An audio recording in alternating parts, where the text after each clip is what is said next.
This episode is brought to you by Rescue Intelitech, innovating solutions to keep firefighters safe. Their Solo Rescue Decon Washer helps reduce cancer risks by cleaning contaminated gear quickly and effectively. Learn more at rescueintelitech.com because clean gear saves lives. Need reliable firefighting gear? From helmets to boots, find it all at thefirestore.com. Trusted by first responders everywhere. Shop seasonal savings on the gear that keeps you ready.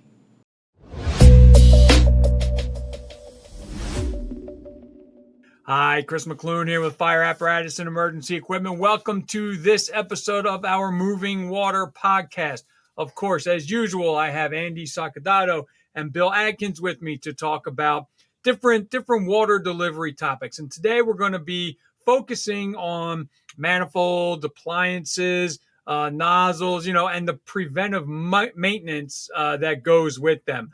These are items that, if you're in a major municipal area, a large city, they probably get a lot of use. You still have to do PM on them, but you're not going to have the same issues in a big city where there's a lot of fire that you would maybe in a more rural area where just the call frequency is less and the opportunity to really exercise these things is less. So we're going to get into a bunch of different things there. But before we start, last time, guys, we talked about your FDIC classes. They were accepted again for 2026. But also this year, you guys are going to be doing a little something different again.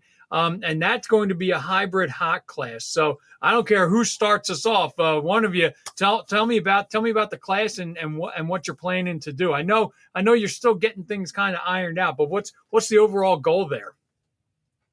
Go ahead, Andy. Yeah, so this year we submitted a proposal for a hot class, and we got selected for a 4-hour hot class going on this year, and it is all about maximizing your rural water movement. That's the title of the class, and what we're going to be focusing on is showing folks a lot of the things that we kind of talk about, both in our regular classroom sessions that we've presented the last couple of years and that we've talked about here on this podcast a bunch and what we've written about. So really the general plan that Bill and I have come up with is we're going to break the class into 3 basic stations.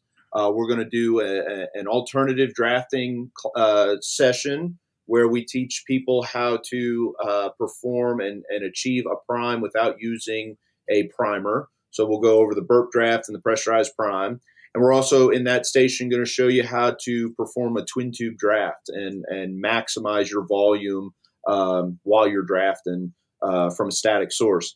Then we're going to do a station on water reductors and kind of introduce students to what a water reductor is, how it works, and what you can do with it. And then we also have a station where we're going to be showing some fill site and dump site tactics, but also showing and showcasing vacuum tankers versus traditional gravity dump tankers. Bill, you have anything to add about that I forgot? Yeah, I'm excited to team up with you this year, and we always talk fire, but we don't really get to do fire together. So I'm really looking forward to it. And you hit the nail on the head there with the introduction there. So yeah, definitely looking forward to moving a lot of water during that week. Yes, sir. And it sounds like a little bit about what we'll be talking about today. You guys will be checking up on as you get started that day to make sure everything's up to speed. So let's jump into that. I have in my head, what hose appliances and other components that we assemble in order to move a lot of water. I have in my head what they are and what that would require preventive maintenance.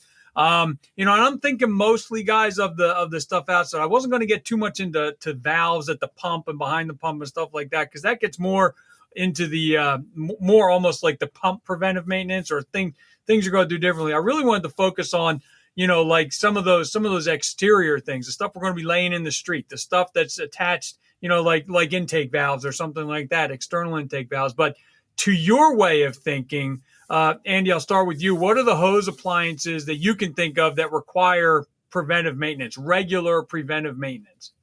Yeah, so the easy answer is pretty much anything. Anything on the rig that you're carrying that flows water needs to be maintained. There is preventative maintenance that we need to keep up with whenever we're using that stuff. But Chris, you hit the nail on the head with one of the big ones is intake valves. Intake valves, whether they're external or internal, they require some love and some exercise, just like anything else. And oftentimes, what I see is, I'll go to a department and operate some of the valves, and they're really stuck or frozen, and it's really just because of lack of use. So exercising them regularly is a big thing, and then making sure that you inspect the internal seals and everything like that to make sure they're not nicked or damaged, especially on those external intake valves, to prevent them from leaking by when they're just sitting in the firehouse. And then the other big thing that needs to be exercised and maintained and lubricated appropriately are your nozzles that are on your pre-connects or even in the compartment. Those to me are the two big ones that need to be looked at. Bill, how about you? What do you think of when you think of the items that require preventive maintenance, regular preventive maintenance that we might not think of all the time? Yeah, for the most part, anything with any moving parts, like Andy mentioned, the nozzles, gated wise intakes, not only the interior pieces, as in the valves or the bail, but the gaskets. Gaskets, they when they're connected to the gaskets on the hose or the appliance itself, when they're connected for a long period of time, they get compressed. So we need to make sure we're checking those gaskets. And if we take them off and they stay compressed and that gasket's hard, we need to go ahead and change out that gasket so it doesn't leak by. Uh, Along with, like Andy had mentioned before, all the valves and the nozzles and the intakes. When we One of the things that you zeroed in on there, Andy, was the external. Well, I should just say internal. I'm sorry, the intake valves in general. Um, could you get more specific about what type of preventive maintenance needs to be done on either external or internal? And there are classes out there by the manufacturers of these valves that walk you through, rebuilding one, taking it apart, going through it, and rebuilding it. I don't know that that's necessarily something that has to be done on a monthly basis. Maybe that gets on the yearly end of it. But when you're talking about like something you're going to do month to month, what are the preventive maintenance items? And I'm thinking mostly of external intake valves. And I say that because I could be wrong, they're probably going to get more abuse just from weather and dirt and road grime and all that than maybe the internal ones. I could be wrong on that. I mean, maybe there's just a ton of crap, spinning up from the wheels under there as well. Again, I was thinking of external, but talk about both. What are the types of preventive maintenance, more specifically, that getting down into them that we need to be doing? Yeah, I think the simplest one, and it's, in my opinion, it's so simple that it often gets overlooked, is just operating the valve, right? Just simply operating the valve, whether it's internal or external, exercising it, letting it open, letting it close, cycling it a couple times. That's the best thing for it. And a lot of times, like I said before, when I go places and there's a valve on the rig and it's stubborn to open or close or operate, I typically ask the department whose rig we're using, and usually the follow up that I get is, well, this is a reserve rig that doesn't get operated a lot, and this, that, and the other. So it really is just from lack of use and lack of exercise. So simply exercising the valves is one of the best things that you can do, regardless of manufacturer, regardless of brand, regardless of style, external or internal. Exercising them is the best thing that you can do. One of the things that I would do when I was a driver operator in my career fire department is I would exercise, open and close my intake valves every day, right? So that was part of my morning check. All my valves, for that matter, got exercised on the pump panel.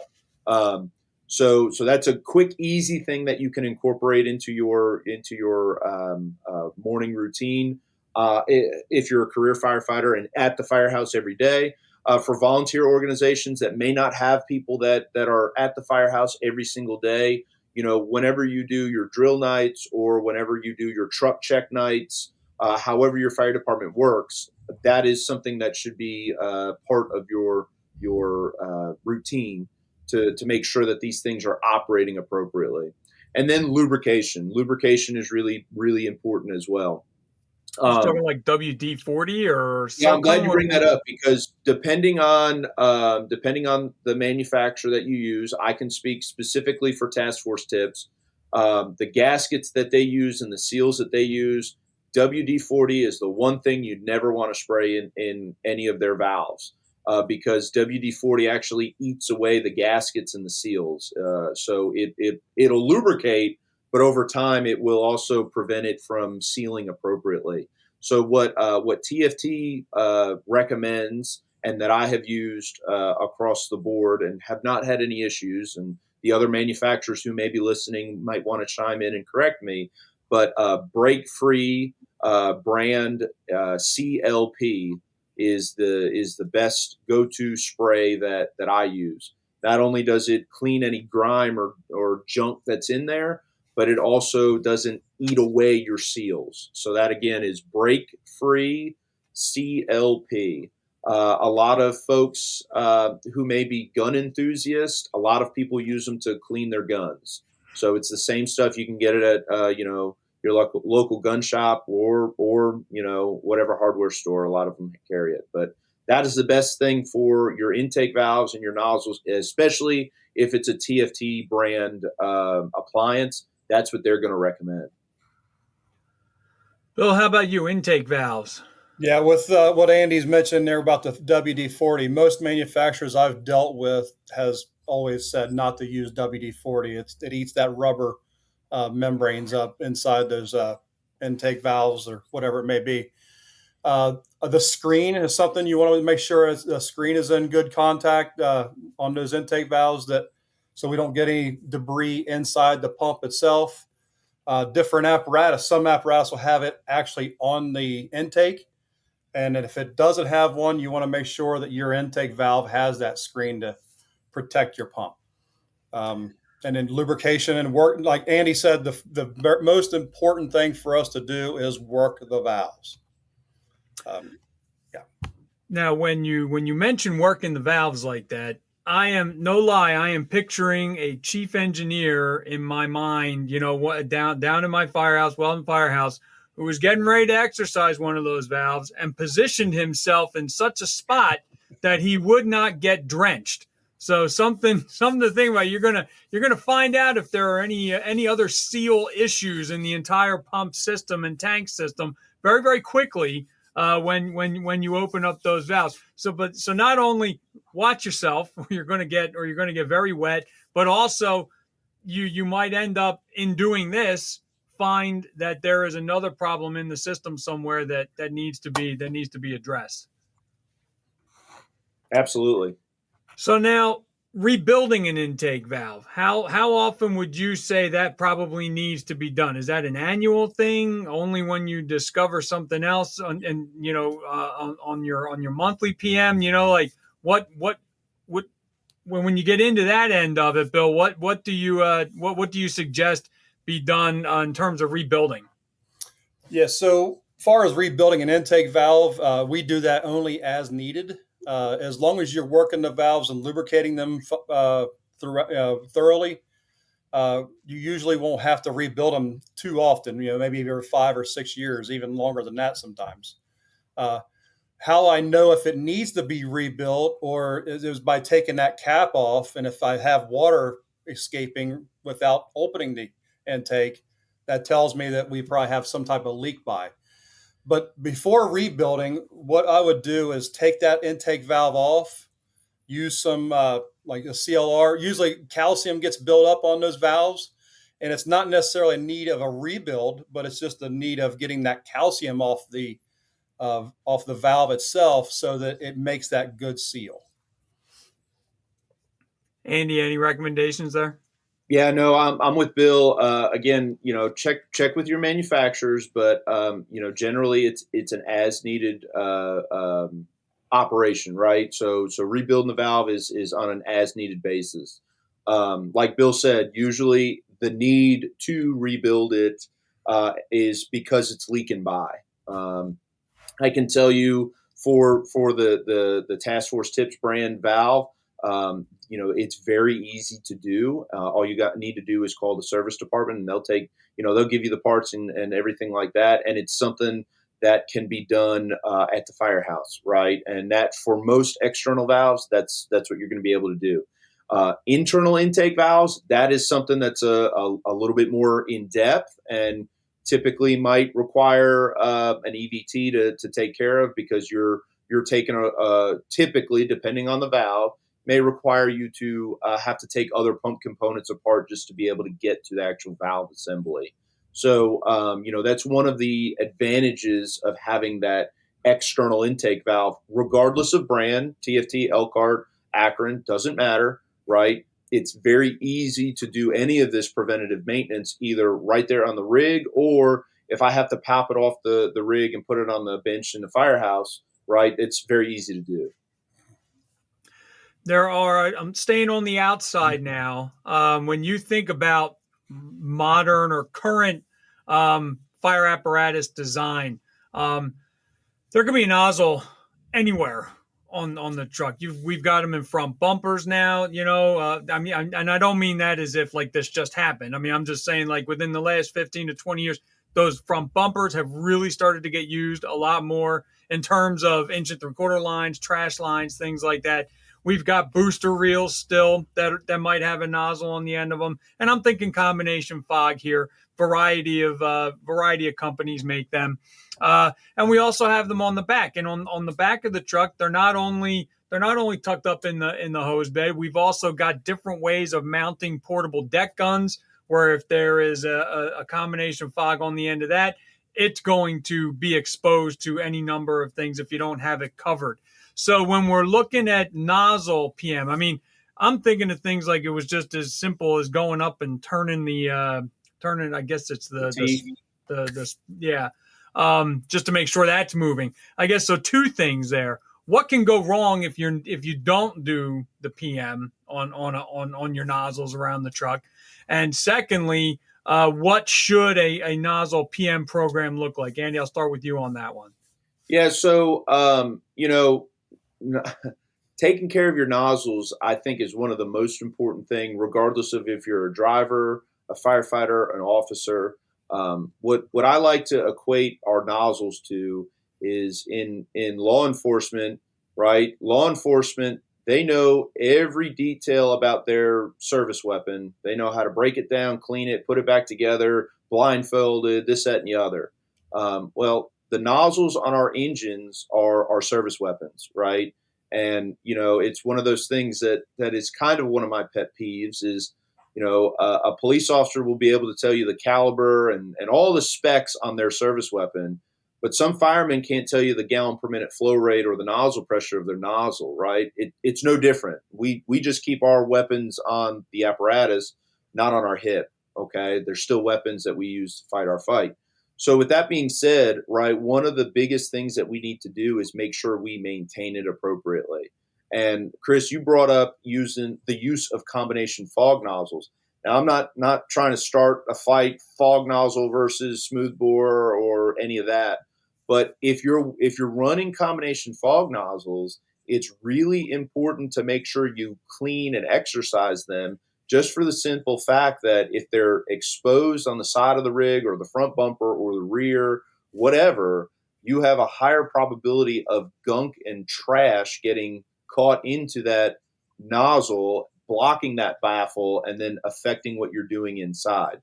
Now, the same thing can happen to a smooth bore, but the advantage is it's an open hole. So if there is trash, it's probably going to get blown out. It's not as big a deal. It still means we still have to clean them, but it's not as detrimental if it doesn't get washed. So with that being said, I'm not saying that you have to do anything wild with your nozzle maintenance. Part of the fire department that I worked for, what our preventative maintenance program for our nozzles was. During our monthly check, we had daily checks, we had weekly checks, and then we had a monthly check. So the only difference between a weekly check and a monthly check was we would wash the nozzles and lubricate the nozzles. We would pull the ladders off the pumpers and wash and lubricate them. And we would thoroughly check all of our tire pressures and our tread depths, right? So that was the additional monthly stuff that we did. And, all we're doing is taking a wash bucket, washing the nozzles, exercising them in soapy water, and then drying them off and spraying some of that lubricant so the bail opens nice and easy. So it doesn't have to be anything crazy. And then some inspection things, like you said, Chris, you mentioned on some of the styles of combination fog nozzles, the teeth, making sure the teeth spin and stuff like that. Bill, how about you? Anything on nozzles you want to add there for PM? Well, first off, doing it monthly, like Andy mentioned, keeps it nice and lubricated and ready for that next fight, compared to letting it sit there in the apparatus for 6 or months at a time, or even a year. That gives that time for that calcium to build up. One thing I mentioned with the combination nozzles, I don't want just anybody taking a nozzle off and start tearing it apart. Make sure that you've been trained on how to take that nozzle apart. Anyone can do it as long as they've been trained, so that when they put that nozzle back together, it will operate correctly. Also, anytime we do major maintenance on our nozzles, we make sure you hook it up to a flow meter, that we're getting the proper flows when we put that back on the apparatus. There are a lot of other things as well that go along with this. As you get into like a major incident, there are manifolds that are out there. There are Ys that are out there. The thing with those is, we just talked about nozzles, and gosh, like if you're not training often, or as often as other departments, or if you're not seeing the amount of work that some departments see, they are going to sit in the cross lay, on the back, wherever they happen to be packed. But they could sit for a while. But there are other items like the manifolds and Ys and things like that go, they could go a year without being used. Equipment mounting has come a long way, but not everyone mounts them so that they're not going to be bouncing around all over the inside of the compartment. So when they're not used, maybe not, maybe staying away from the bouncing around the compartment, although that could impact them as well. But when they're not always used, Bill, can anything go wrong with them from non-use? And I think we've probably already touched it with a couple of the other items we talked about, but just discuss, because you could have just a simple Y with where you're just trying to split a 2.5 into 2 3/4, or a 3 into 2 3/4, or you could have something that's got 5 inch going through it and then 2 coming off the side. When they're not used, what goes wrong? Well, one thing would be like the clapper valves. They have those little springs in there, and they would start to rust, because when it's being used, it's water, right? So it sits in the air for long periods at a time. So we need to work those clappers on those Siamese Ys. But lubrication is the big thing.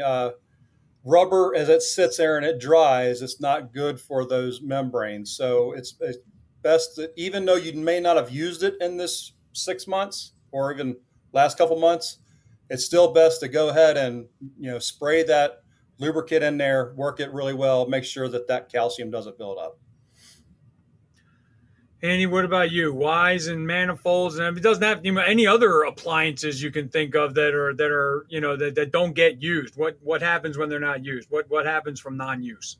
Yeah, so really, Bill hit on it, but the big thing is when they don't get used, and if you don't exercise them or look at them and maintain them, right, they can freeze open or shut, and now it's no good. So I like to take the mindset of, if it moves, it should be exercised every so often, right? Whether you make that part of your weekly check or your monthly check, just exercising it, right? It's good for your body. It's good for that valve, right? It needs to move in order for it to stay functional. So I mean, that's really not to beat a dead horse on that, but that's the best thing to do there. Well, one thing going back to the nozzles that I thought of just a moment ago, and it's not necessarily preventative maintenance, but if you it goes into spec and layout for your apparatus, and it can save you some heartache if you're thinking about it ahead of time, right? One of the things that I have found personally, and they're becoming, I feel like, very very popular on pumpers today, are the full length mud flaps on the rear of the apparatus. I know it's a very popular option on a lot of rigs, and the fire department that I worked for, we went from not having those and having rear pre-connects to having them, and we saw a dramatic change in how dirty the stuff on the tailboard or the tailboard itself got.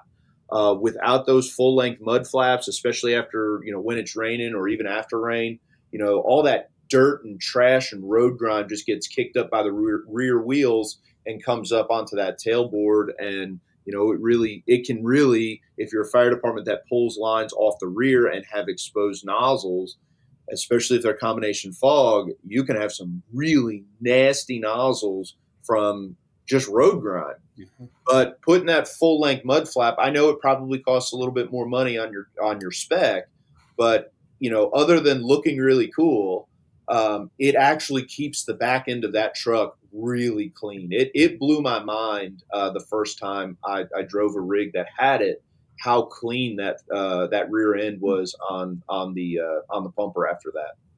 And it helped with our cleaning and our preventative maintenance of the nozzles. We still clean them, but we weren't getting nasty garbage nozzles off the back, right? It was a lot easier. Andy, I'd like to add to that too. Yeah.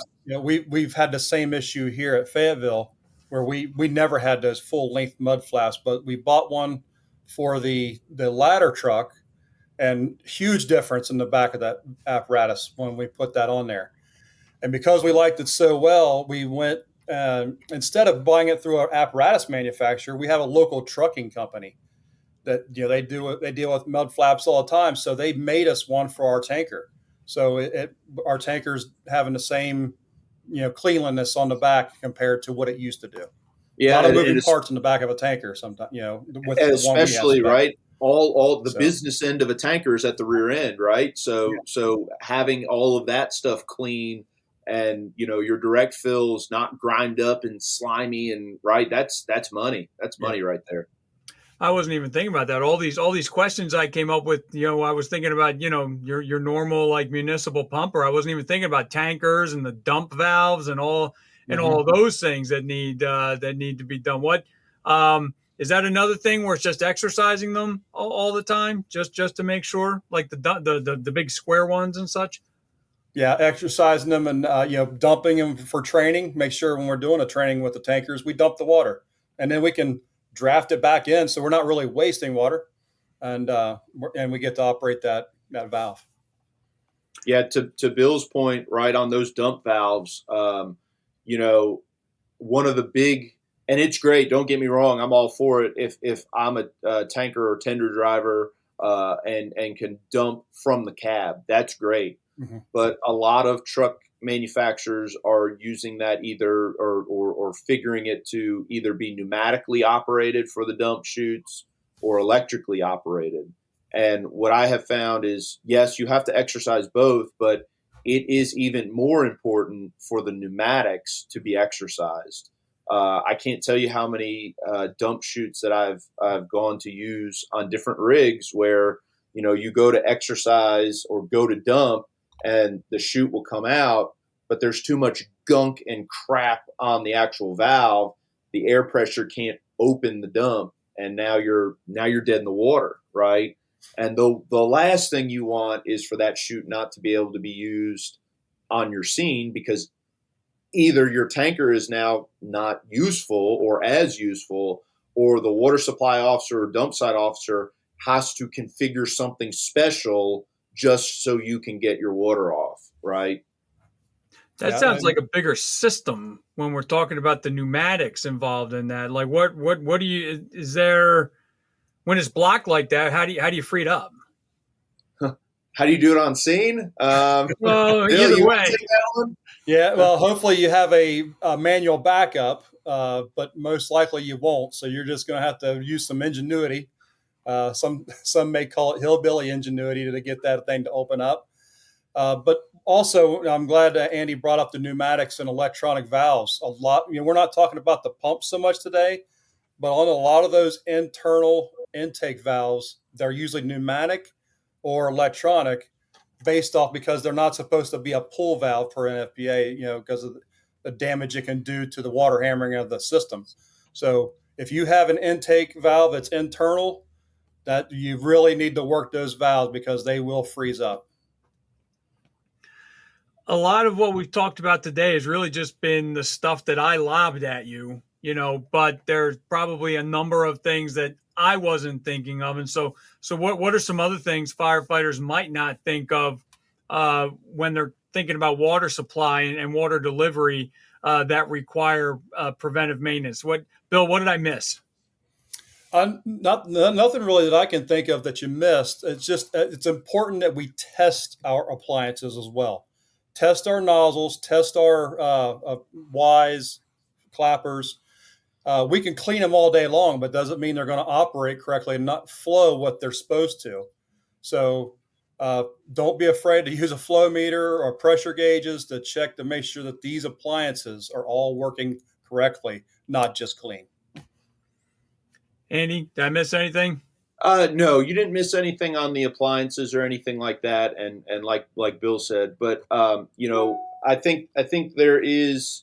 I know we said we weren't getting super into the pump maintenance, but there's something that that I think is worth talking about on the pump side, because a lot of people don't know about it. And it can actually save you a lot of headache if you do it. So a lot of folks are used to and understand the concept of back flushing a pumper, right? Hooking up a supply to a discharge and letting it flow backwards at the intakes. But there's something that's also called front flushing, and front flushing is something that you should do to exercise and clean out trash in your drain valves on your pump. So essentially what you do is you have to cap all your discharges and disconnect your pre-connects and put a cap on there so you don't fill your pre-connects with water. And then what you do is you open your tank to pump, and the pump isn't hooked to a hydrant. The pump doesn't have to be in gear or anything like that. But you open your tank to pump, and then you open the discharge that you're going to exercise, and you open that all the way, and then you open the drain. So what you're looking for is now head pressure allows that water from the tank to flow through the plumbing and fill whatever plumbing you're dealing with. And it comes to the valve, or excuse me, the cap that is keeping it from coming out that discharge. With the drain open, now the only place for that water to go is out the drain. So if there's trash or sediment that likes to settle in those drain tubes and drain valves, it actually gets flushed out. And what you as the operator are looking for is you want to see a clean, clear column of water coming out of those drains. But here's the other thing you're doing. With your discharge valve, you should be opening and closing it and exercising it, because now what you can do is you're lubricating the internal valve itself because you have water coming in there, and you're helping to prevent it from getting sticky and nasty. So by doing that front flush, not only can you actually get any trash that's in those drain valves out, you can also exercise your actual pump valves. And I'm dealing with this personally now with the Mac that I just bought. They didn't do that ever on that pumper. They didn't do a front flush, and it's a 37-year-old rig. And all of the discharge drains, they're all frozen. So, right, preventing that, it just has all kinds of calcium and junk and crap in there. So now I'm just trying to exercise and clean those out. So you can prevent that in 30 years by just doing this, once a month. we hit on a bunch of things today. Do you guys have any, Bill, I'll start with you. Do you have any just general comments about what we've talked about before we sign off? No, just stay active in your department and do these things. It's when you need it, you don't want it to have a problem because we didn't do our due diligence throughout the rest of the time from the last fire to the next fire. Andy? To put it bluntly, this is not sexy stuff, right? And 90 to 95% of being a fireman is stuff like this: picking up hose, doing preventative maintenance, keeping stuff clean, this, that, and the other. I know a lot of people don't necessarily want to do it, and it's stuff that is, some of it is so simple that it gets overlooked. But, to me, doing these kinds of things, this is what makes you a good fireman, right? This is the stuff that matters. Obviously, being proficient on the job is very, very important. We want that too. But I need things to work when we pull up on a fire and are pulling lines and stuff like that. And doing the preventative maintenance and keeping things clean and orderly is part of being a good fireman. All right, perfect. Well, again, my thanks to you guys for sitting down with me. Next time, this is going to be running this month. We're in November right now. Next month, December, we're going to do a wrap up like we did last year. So everybody keep an eye out for that. That'll be coming up in December.